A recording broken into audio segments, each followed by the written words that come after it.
Good morning mga ka-success. Again, magandang umaga sa umagang kay ganda.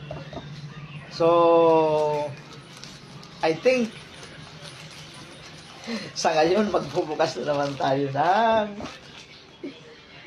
mga pinorchase namin. So, exciting to. Excited ako dito dahil alam nyo po, nag-repeat purchase yung ating binintahan ng King Tat. Tuwang-tuwa po siya dahil success daw yung performance. So, ako nahihiwagaan dito. So, sa King Tat na to. Pero buksan po uli natin. I think panglabing ano na to eh, 21 no, na order na galing sa Successful. So mayroon pang parating another King Tat.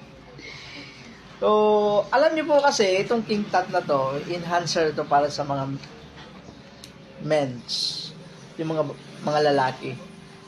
So ini-enhance nito ang libido.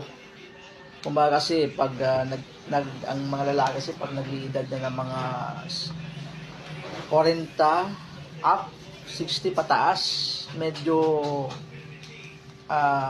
bumababa na ang performance, which is dapat i-monitor natin yan at dapat laging handa tayo sa mga ganyan dahil although simpleng mga bagay lang yan, pero mayroon dyan na nagkakaroon ng problema na simpleng problema na uuwi sa mga hiwalayan, na uuwi sa hindi maganda, naghahanap ng ibang partner.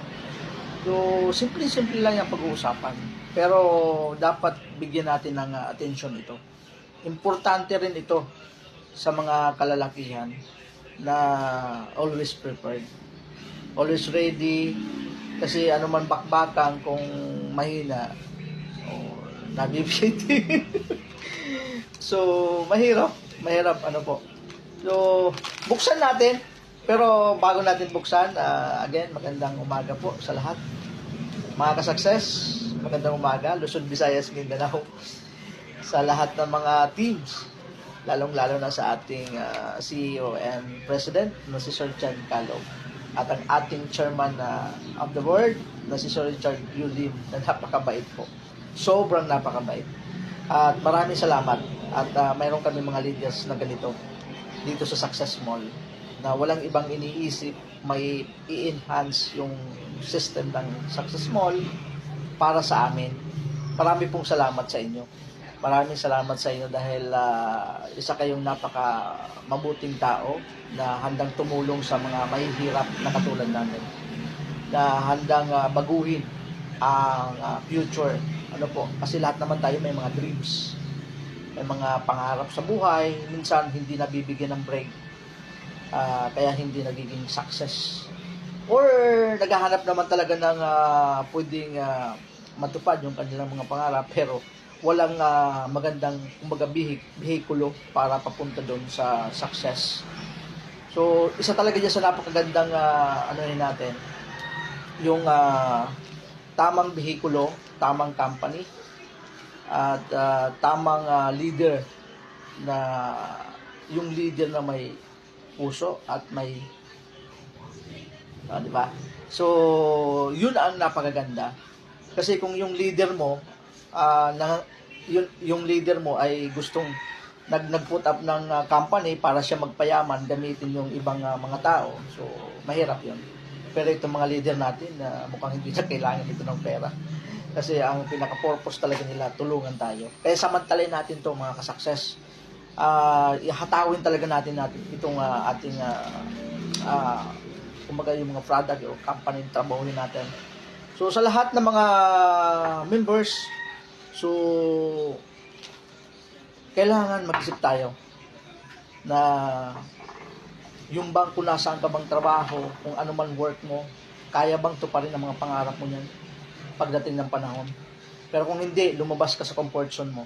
Dahil isa yan sa hindrances na baka ma-burn out ka lang dyan. So, okay, buksan natin. Daming introduction na. Alam mo, medyo na excited talaga ako dito pag ito na yung bubuksan natin. Yung King Tut. So, buksan ulit natin. Ayan, oh. Wow. Pero, ayan. Hindi na naman tayo nakapagdala ng konti dahil sa sobrang excited.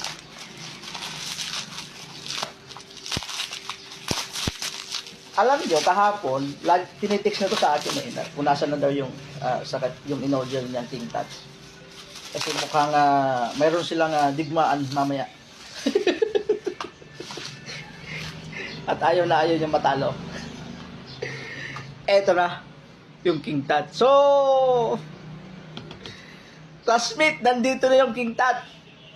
So, ano ba itong King Tut? So, ang King Tut, mayroon siyang Peruvian maca ingredients. At ito ay ginagamit ng mga sinauna pang mga kumbaga sa mga tribu-tribu kasi doon sa